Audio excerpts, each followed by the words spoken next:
Welcome to BKR-RES, the latest version 5.8.20. Been out for a year. We're using it. We got a lot of the same things we've seen on earlier versions. Just make sure you get the right radio selected. You might want to watch this at 2x. Sometimes I go a little slow. Anyway, let's look at the global stuff. This is a BKR-5000. Getting ready to get the loads approved. BKR-5000's got a couple extra things. It's got a top display that by default I like to flip it. That way if they've got it in a chest pack, they'll see it. And then we add a menu button for them to flip it around the way they like. And also, since we're talking BKR, top display line. Hey, how do we get, I got numbers or something like that. You can do that. That's probably what we will do by default. There's other things you could set up. But this works good. You can see the label so you can kind of know where you're at. Next thing with this RES, the default squelch value actually. So set that to a high number.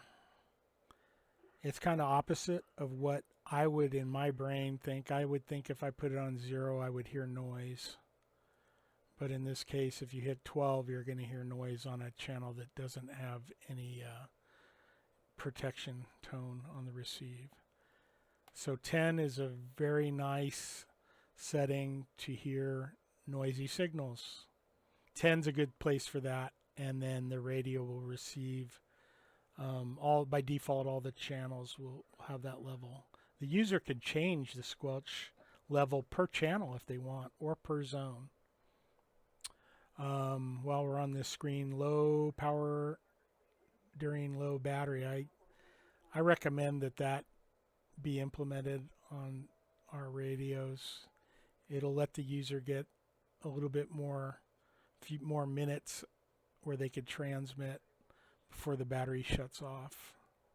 And it doesn't come on until the battery's about gone. So good. We got the ABCD zones in the BKR. And looks like we're going to have our own zones up above all the rest of them, starting with the last zone that's in the regular radio. We're going to have 4 zones that the user can use as command zones using the ABCD button on the channel caller. That's a good feature. The display timeout, you could set that, since this has a big color display, you may want to set that to 2 or 5 minutes. The top display will stay on without the LED light, but the top display, the LCD, stays on. The user, at this point, the user can push and hold display button, and if they push and hold that, it'll shut the light off. And they have options. By default, it's auto, which is kind of annoying for me because it has a delay on it. So when I want it dim, I've already gone through the tunnel. And since we're here on the buttons and switches, let's just go over those. Repeater talk around on the volume toggle, kind of stay the same with a toggle. The legacy radios had that on the one toggle that was on the channel. Easily accessible in a chest harness. Orange button is a nuisance delete. So if you're scanning and you hear something annoying coming in that you don't want to listen to at this moment, you push that button while that's occurring.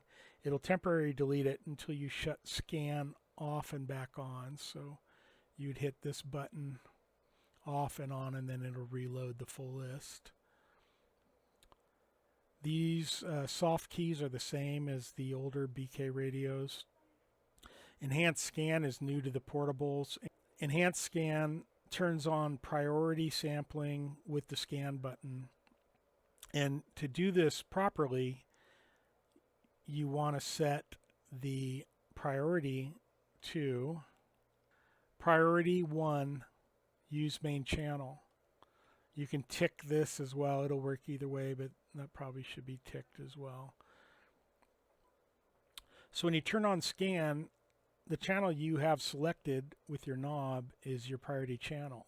It's going to be sampled roughly about every half second with the other channels. So if somebody is on TAC and they're talking, within a little over half a second, the radio will switch to the priority channel if there's traffic. And usually you're only going to miss like 1 or 2 syllables, but you're going to hear the important traffic that you need to have. It's always activated. If the channel you have selected, you don't want that to be your priority, well, go hunting. Find the channel you want. Set up your command group. Set it up with, just the channels you need.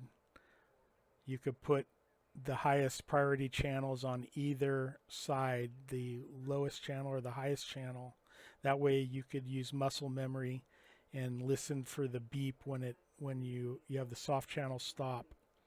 So you click it, boop, you're at the highest channel. Click it the other way, boop, you're at the lowest channel. If you had a 3-channel zone, you wouldn't need any of these toggles, and you don't even have to look at the radio. The one thing about eScan, going back to that in the menus, it'd be bad to have priority channel select in there,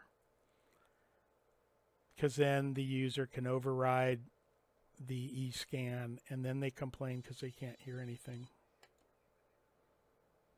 I'm going to pause. All right, where was I? So yeah, the channel priority select, the user, if that's enabled, the user is going to circumvent the way we have eScan set up. So I recommend that be removed from the menus. Speaking of menus, the channel scan list is something I want up top. And squelch is something that I like up kind of high. I like battery life. These radios have an awesome battery. It doesn't hurt to let the user see how much percent or how many hours life he has. These radios have Bluetooth by default. Also, you could they can make their speaker mic softer, GPS, and top display orientation. Those are all features that I would like to see in the BKR.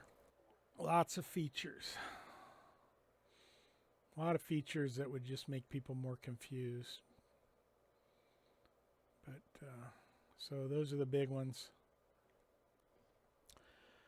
Voice mic preferences. The BKR has a whopping speaker in it, so I recommend level 1. Maybe even someday they could have it user selectable and then add a menu to the minimum volume. That way a battalion chief who wants it to go to 0, or even a LE officer could drop it down to 0 if they want. Somebody on a fire truck could raise it up. It's got a nice feature. Keypad editing lockout settings. So the systems, if we're going to go with eScan, we probably should restrict priority channel 1 and the transmit on priority 1 by checking those two. If they need a priority, they could enable that, and they could also make a zone priority channel 2, so that if they wanted to, they could make a second priority in every zone they wanted.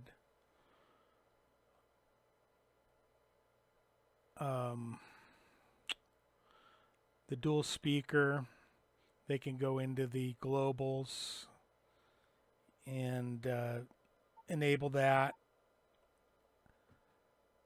Display timeout, that's probably a good one, where if they want to conserve battery, the user would be able to go in there and set a 1 or 5-minute timeout to the color display. Top display text, maybe they want numbers instead of the labels, zone and number. That'd be fine.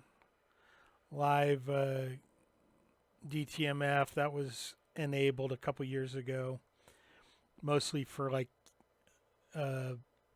folks being able to access micro RAWs and stuff like that where they needed DTMF.